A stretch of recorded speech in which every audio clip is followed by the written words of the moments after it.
The richest place on planet Earth is not the diamond mines of South Africa.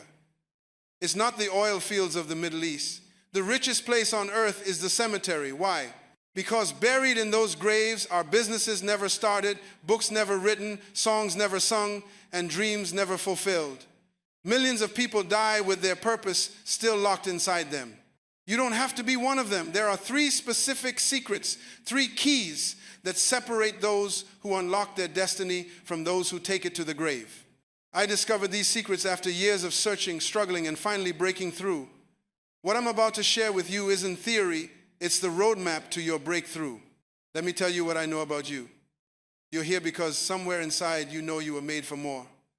You've tried hard, maybe harder than anyone realizes. You've set goals, made plans, worked late nights, but something isn't clicking. The breakthrough hasn't come. Your purpose feels fuzzy, unclear, like trying to see through fog. And your destiny? Sometimes it feels like a cruel joke, something you were promised but can never quite reach. Here's what's really happening. You're not lazy. You're not unlucky. You're not being punished. You're simply operating with incomplete information. It's like trying to open a combination lock by pulling on it harder. More effort isn't the answer. You need the combination. I've watched this happen thousands of times. People working themselves to exhaustion, praying until their knees hurt, trying every method and strategy they can find, and nothing changes. Not because they're not trying hard enough, but because they're using the wrong approach. They're pulling on a lock that needs a combination. They're pushing on a door that says pull. They're fighting battles that were already won. Most people teaching about purpose and destiny give you motivation without revelation. They pump you up without giving you practical keys. Or they give you religious talk that sounds good, but doesn't translate to Monday morning. I'm different. For over 30 years, I've studied the original manufacturer's manual for human beings. I've counseled presidents and prisoners, millionaires and teenagers. I've sat with people in palaces and people in poverty, and I've discovered that breakthrough, purpose, and destiny aren't mysteries. They're locked doors waiting for the right keys. In the next 50 minutes, I'm going to give you 3 secrets that most people never discover. Not because they're hidden, but because no one taught us how to see them. These aren't my ideas. They're ancient principles I've extracted from studying creation, purpose, and human design. I'm not going to give you hype. I'm going to give you keys. Real, practical, tested keys that have unlocked doors for millions of people across every continent. I've shared these principles in over 100 nations. I've watched them work in every culture, every economic system, every background. Why? Because they're not cultural, they're universal.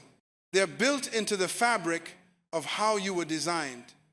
By the time we finish this conversation, 3 things will happen. First, you'll understand exactly why your breakthrough hasn't happened yet, and you'll stop blaming yourself. Second, you'll have clarity about your purpose that you've never had before. The fog will lift. Third, you'll walk away with specific practical steps you can begin applying today. Not next year, not when circumstances change. Today. This isn't about waiting for the right moment. This is about recognizing that you've been living with the keys in your pocket the whole time. Here are the 3 secrets we're unpacking today. Secret number 1, your breakthrough is already complete.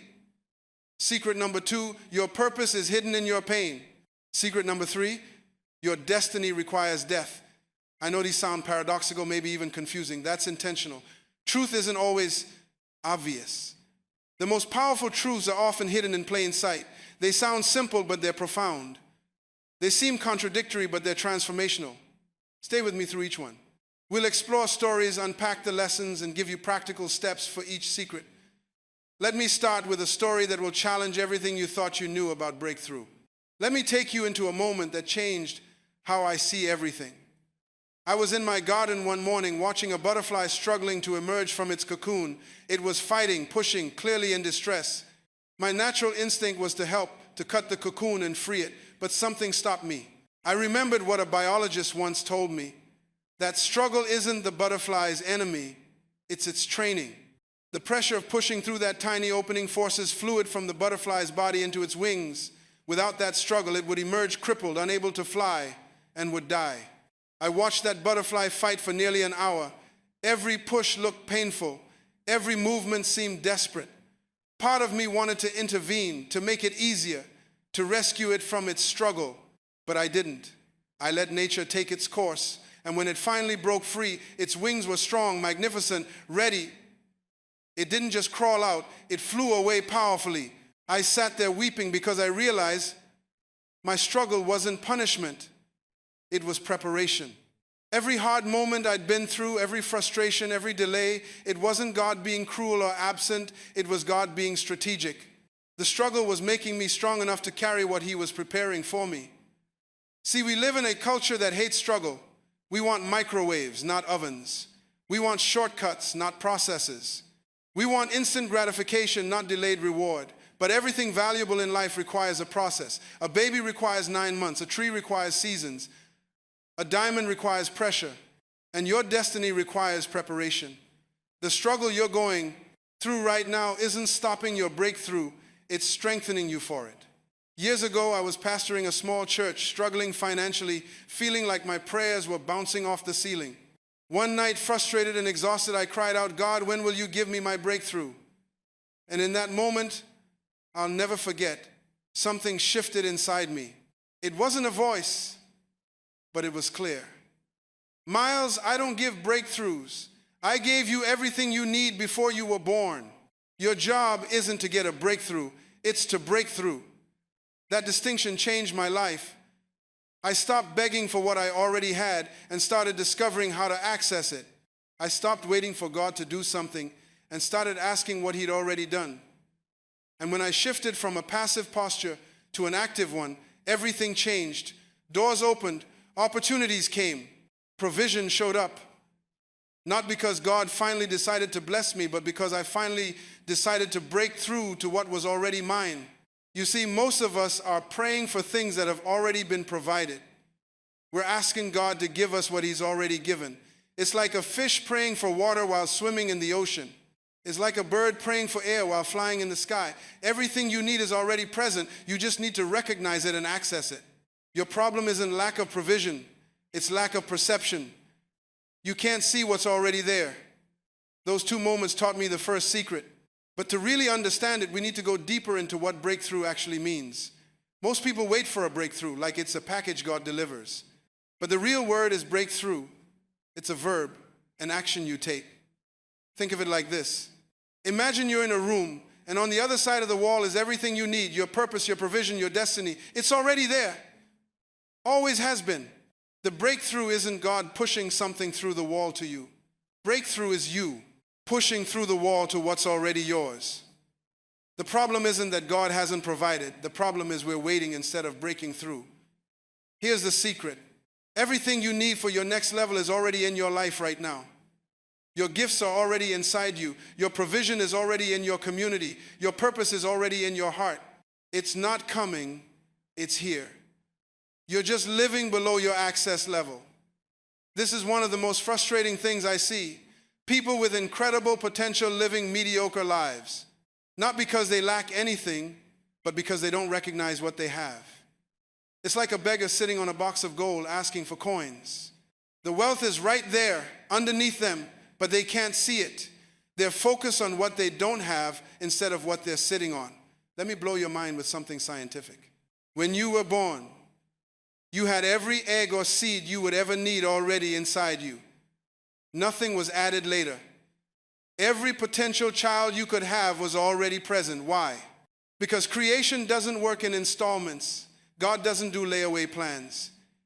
He creates things complete. An acorn isn't becoming an oak tree. It already is an oak tree in seed form. It just needs the right environment to manifest what's already there. The same is true for you. Your purpose isn't something you're trying to find out there. It was planted inside you before you took your first breath. Your destiny isn't coming in the future. It's already embedded in your design. The question isn't what will I become? The question is what am I and how do I release it? This is why comparison kills destiny. You're trying to break through into someone else's purpose instead of your own. You're looking at their fruit, wondering why your seed doesn't look like their tree. But your seed was never meant to produce their fruit. Your seed has its own unique DNA, its own specific assignment. its own distinct manifestation. I'll tell you something that changed how I see myself. I used to look at other leaders and feel inadequate. They had bigger churches, they had more influence, they had better resources. I was constantly comparing my beginning to their middle, my seed to their tree, and it was killing me. Then one day I realized I'm not called to be them, I'm called to be me. My assignment is unique, my design is specific, my purpose is custom. And the moment I stopped trying to be someone else and started being fully myself, everything shifted. Every wall blocking you is actually an invitation. That business that rejected you, it pushed you toward your real opportunity. That relationship that failed, it cleared space for your true assignment. That door that closed, it was protecting you from the wrong room. I know this is hard to accept when you're hurting, but your obstacles aren't random, they're strategic. They're teaching you something you need to know for the next level. Let me give you a personal example. Early in my ministry, I applied to speak at a major conference. I was so excited. I prepared my best message. I prayed. I believed God for it, and they rejected me. I was devastated. I felt like God had let me down. But 2 years later, I spoke at that same conference, and by then I had developed my message so much more. I had stories I didn't have before. I had depth I didn't have before. If they had accepted me the first time, I would have embarrassed myself. The rejection wasn't punishment, it was protection. God was saying, not yet, you're not ready. And he was right.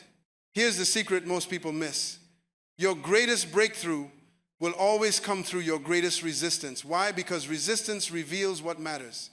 If it wasn't important, there'd be no opposition. The enemy doesn't waste energy blocking empty roads. He blocks the path to your purpose. When you face massive resistance, don't get discouraged. Get excited. You're close. You're touching something significant.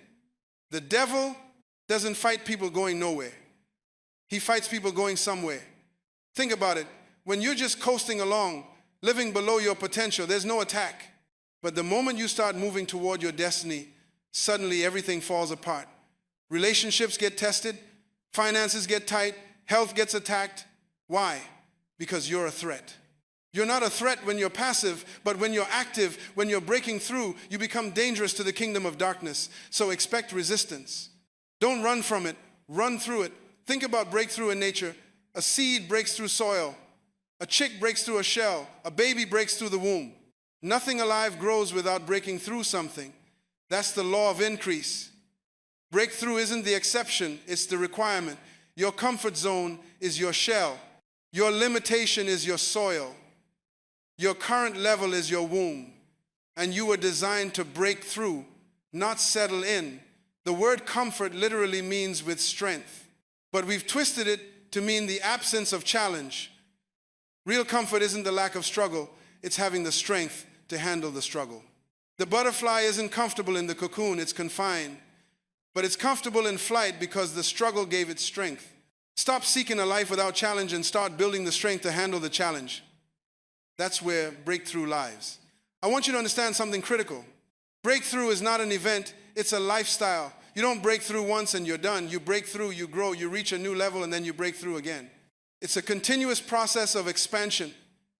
Every level requires a new devil. Every breakthrough leads to a new challenge. But with each breakthrough, you're getting stronger, wiser, more equipped. The challenges don't stop, but your capacity increases. Now you understand the first secret. But here's where it gets even more powerful. How do you know what to break through to? How do you know what your specific assignment is? That's where secret number 2 comes in, and it's going to surprise you. Let me tell you about a young man who had big dreams. His father loved him, gave him special treatment.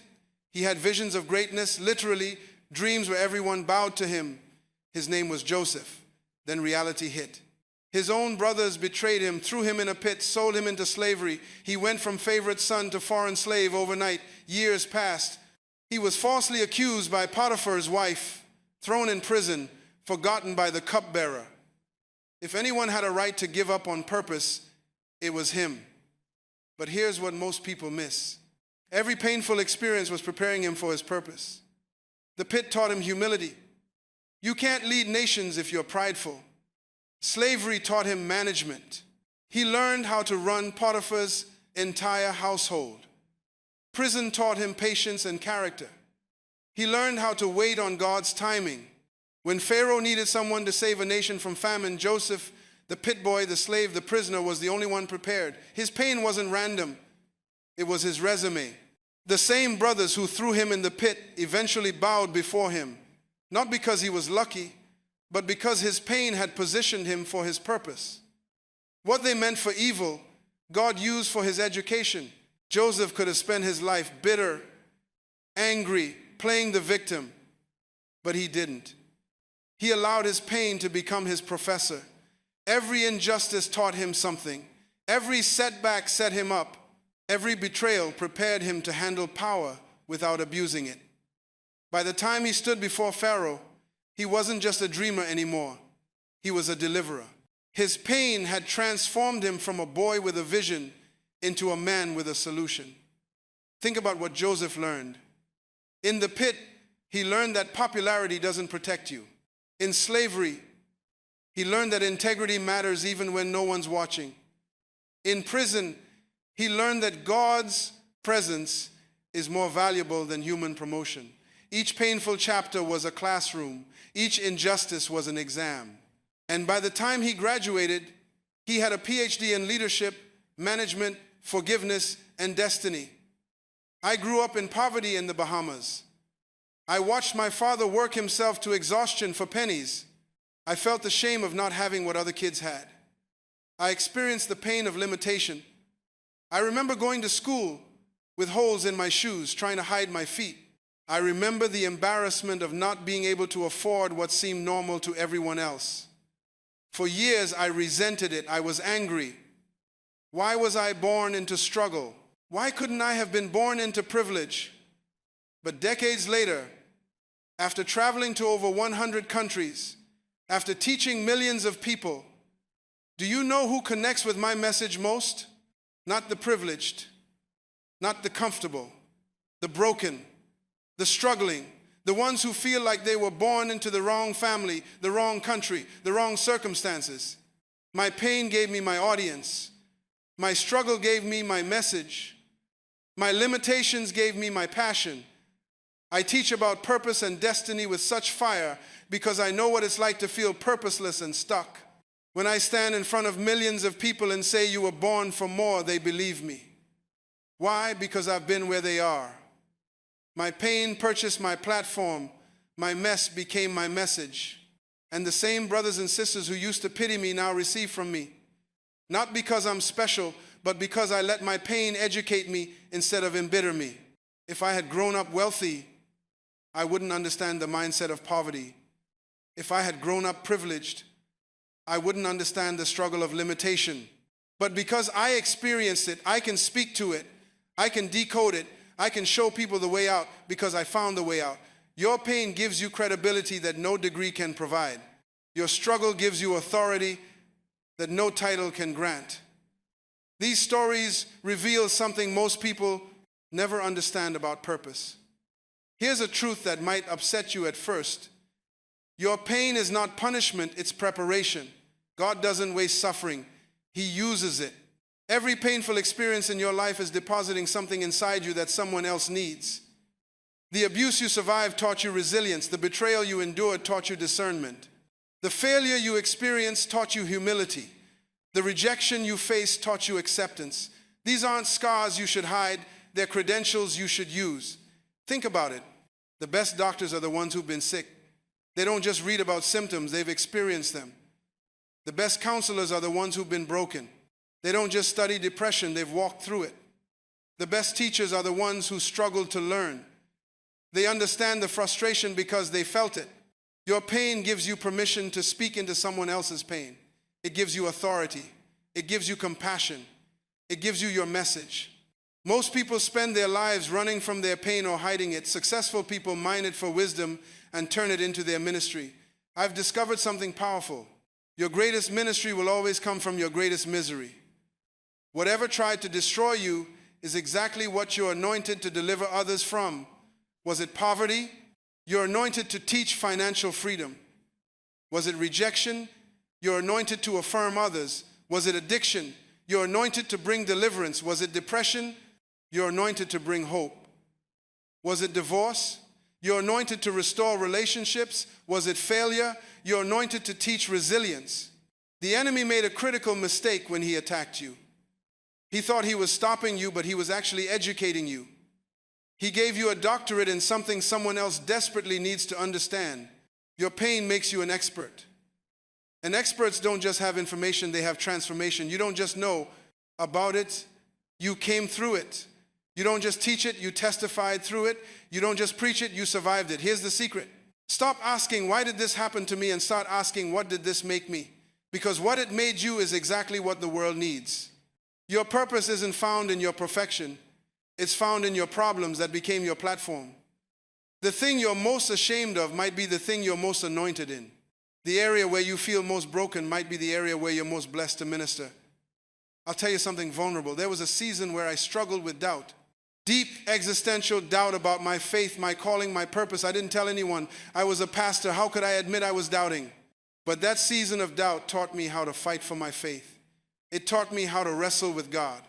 And now when someone comes to me struggling with doubt, I don't judge them. I understand them. I can walk them through it because I've walked through it. My pain became my preparation for ministry. The word compassion means to suffer with. You can't have true compassion for what you haven't experienced.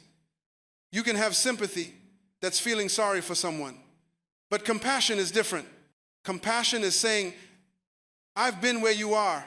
I know that darkness, I know that fear, I know that shame, and I can show you the way out because I found it.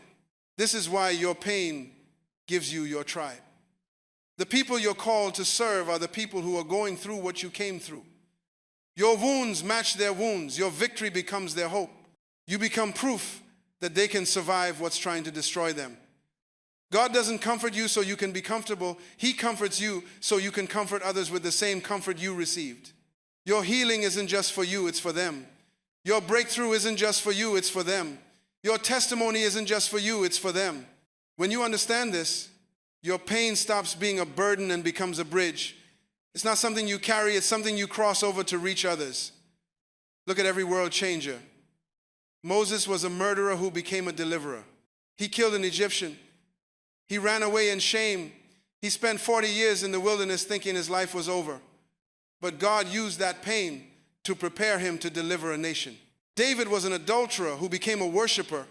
He committed adultery with Bathsheba, murdered her husband, and lost a son. But that brokenness produced the Psalms, the deepest worship songs ever written. Peter was a denier who became a declarer. He denied Jesus 3 times.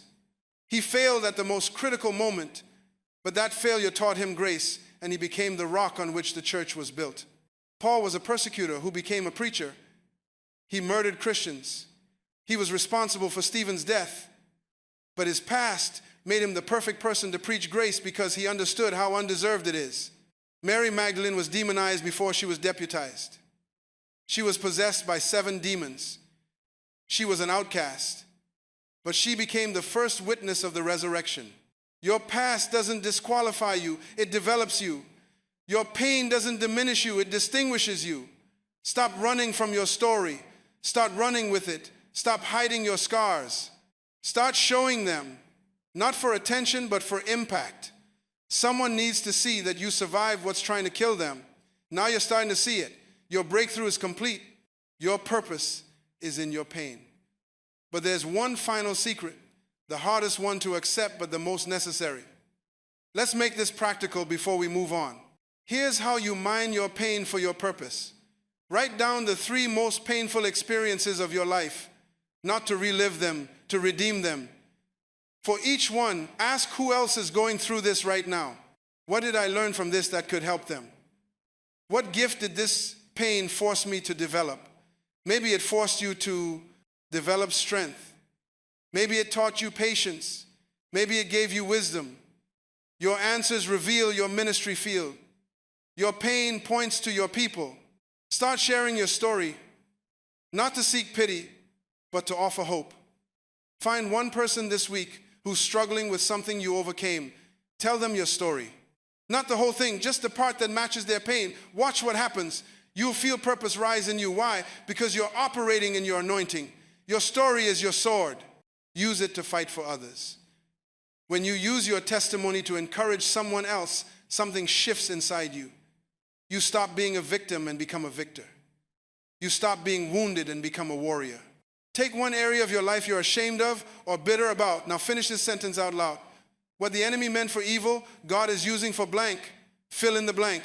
Say it daily. You're rewriting the narrative. You're taking back the power from your past. You're transforming your pain into your platform. Maybe you fill in the blank with to help others heal, or to teach financial freedom, or to restore broken families. Whatever it is, declare it, speak it, own it. You now know 2 secrets. But the third one, this is where most people stop. Because secret number 3 requires something no one wants to give. Jesus said something that confused even his closest followers. Unless a grain of wheat falls to the ground and dies, it remains alone. But if it dies, it produces many seeds. Think about that.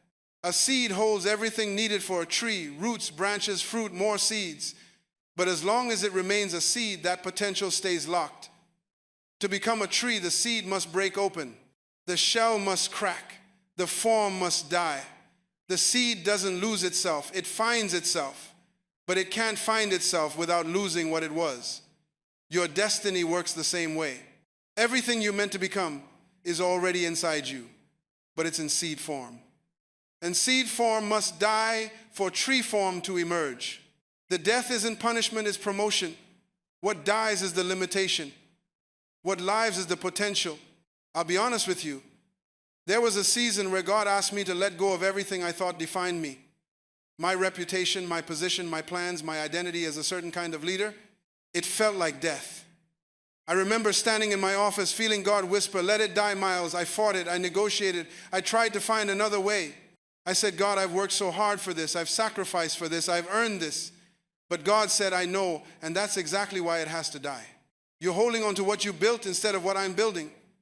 I wanted to be recognized as a certain kind of leader. I wanted to be known for certain accomplishments.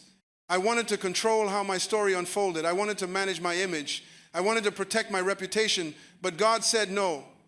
You can have what you want, or you can have what I have for you. But you can't have both. Your small dream has to die for my big dream to live." Finally, broken and exhausted, I surrendered. I let go of my need to be seen a certain way. I released my grip on outcomes. I stopped trying to make things happen and started letting things happen. I stopped trying to build my kingdom and started seeking his kingdom. And you know what? Within months, doors opened that I couldn't have opened in a lifetime. Opportunities came that I didn't even know existed. Influence expanded beyond anything I had planned. Why?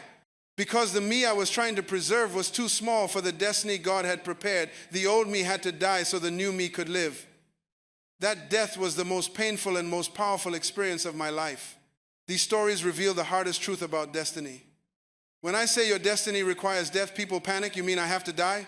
No. I mean the version of you that's too small for your destiny has to die. Your false self, your ego, your need for approval, your limited thinking, your fear-based decisions, your need to control, your attachment to comfort. These things must die. Not you, just what's holding you back. Think of a caterpillar. One day it builds a cocoon and essentially dissolves. Its body breaks down into liquid. Scientists call it histolysis. If you cut open the cocoon during this process, you'd find nothing recognizable, just goo. But hidden in that liquid are cells called imaginal discs. These cells contain the blueprint for the butterfly. The caterpillar isn't being destroyed, it's being transformed. But transformation requires the death of the old form. You can't become a butterfly and stay a caterpillar. You can't fly while crawling. You can't reach your destiny and keep your comfort zone. Something has to die. Your hands are full. That's the problem. You're holding on to relationships that are dead, jobs that are finished, identities that are expired, dreams that were for yesterday, past achievements that you're still living off of. And because your hands are full of the wrong things, you can't receive the right things. God is trying to give you your destiny, but you won't let go of your history. You're trying to take your past into your future, but your future won't fit your past. Something has to be released. Here's the death God requires. Death to your need to control everything. Some of you are control freaks. You have to manage everything. You can't delegate, you can't trust, you can't let go. And that control is strangling your destiny. Death to your comfort. Some of you won't step out because it's too risky, too uncomfortable, too uncertain. But destiny always lives outside your comfort zone. Death to your reputation. Some of you care more about what people think than what God thinks. You're living for applause instead of approval. Death to what will people think. That question has killed more destinies than any other question. Death to small ambitions. Some of you are playing it safe. You've shrunk your dreams to match your courage. Death to safe choices. The safest choice is often the most dangerous choice because it keeps you stuck. Death to the familiar. The familiar is your prison. It feels like home, but it's a cage. These things feel like safety, but they're actually your prison. The reason you're not breaking through is because you're trying to take your cell with you.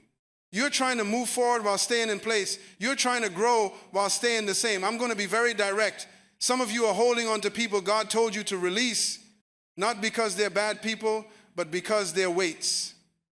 They're anchors keeping you from sailing. Some of you are staying in places God told you to leave. That job, that city, that church, that situation. God said, move, but you said, not yet. Some of you are protecting images God told you to shatter. You're more concerned with looking successful than being obedient. And that disobedience is blocking your destiny. You can't move forward while holding on to backward. What got you here won't get you there. Let it die. Here's the promise. What you let die doesn't just disappear. It multiplies. One seed dies and becomes a tree with thousands of seeds. One grain of wheat dies and feeds many.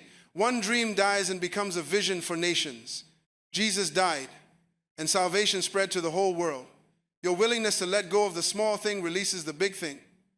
When you let your need for approval die, you gain authentic influence.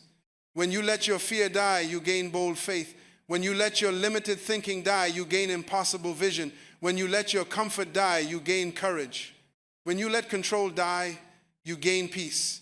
Death isn't the end, it's the beginning. It's not subtraction, it's multiplication, but you have to trust the process. You have to believe that what looks like an ending is actually a transition. The death is temporary. The life is eternal. Every hero's journey requires a death. Moses had to die to Egyptian luxury to become Israel's deliverer. He gave up palaces for the wilderness. He gave up privilege for purpose. Abraham had to die to his homeland to become a father of nations. God said, leave your country, leave your family, leave everything familiar. And Abraham obeyed. Jesus had to die on a cross to become Savior of the world. He gave up heaven for earth. He gave up glory for shame. He gave up his life for yours. Death isn't the tragedy, it's the pathway. Stop fearing the death and start embracing the resurrection that follows. Your destiny is on the other side of your death. I know this is heavy, but you need to understand one more thing before we finish, how to actually walk through this death. This is where rubber meets road. Here's how you let go so you can grow. Tonight, write down everything you know you need to let go of. Relationships that are draining you, habits that are limiting you, identities that are expired, fears that are controlling you, need for control, past achievements you're still living off of, old dreams that were for yesterday, everything. Then one by one, read them out loud and say, I release you. You've served your purpose, but you're not my destiny. If you're bold, burn the paper, watch it turn to ash. If not, tear it up, destroy it. Physical action creates spiritual breakthrough. You're declaring death to what was so life can come to what will be. Every morning for the next 7 days, stand with your hands open, palms up, empty. Pray this. God, my hands are empty. I'm not holding on to anything. I'm not gripping anything. I'm not controlling anything. Fill me with what you want, not what I want. I surrender control. I embrace death to my way so I can receive your way. I trust you more than I trust me. This posture, physically and spiritually, positions you for destiny. You can't receive with clenched fists. Open hands signal trust. Open hands signal surrender. Open hands signal readiness. Identify one thing you've been afraid to let go of One thing that's keeping you comfortable but costing you your calling. Today, not tomorrow, not next week. Today, take one step toward releasing it. Make the phone call you've been avoiding. Have the conversation you've been postponing. Submit the application you've been sitting on. End the relationship you know is over. Quit the job that's killing your spirit. Whatever it is, do it afraid. Destiny doesn't wait for you to feel ready. It waits for you to be obedient. Courage isn't the absence of fear, it's obedience in the presence of fear. You now have all three secrets. Let me bring this home. Let's bring it all together. You now know three powerful secrets. Secret number one, your breakthrough is already complete. Stop waiting for it and start breaking through to it. Everything you need is already present. Your job is to release it, not receive it. It's not coming. It's here. Stop begging God for what He already gave you and start accessing what's already yours. Secret number two, your purpose is hidden in your pain. Stop running from your story and start running with it. Your mess is your message. Your wound is your wisdom. Your pain gives you your people. Your scars are your credentials. What tried to destroy you is exactly what you're anointed to deliver others from. Secret number three, your destiny requires death. What you won't release, you can't receive. Let the old you die so the new you can live. The seed must break for the tree to grow. What got you here won't get you there. Stop trying to take your limitations into your destiny.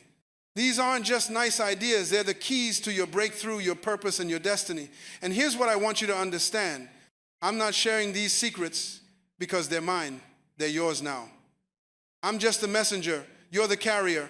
What you do with these secrets will determine your next chapter. You can know them and do nothing, or you can apply them and watch everything change. So, I speak this over your life right now.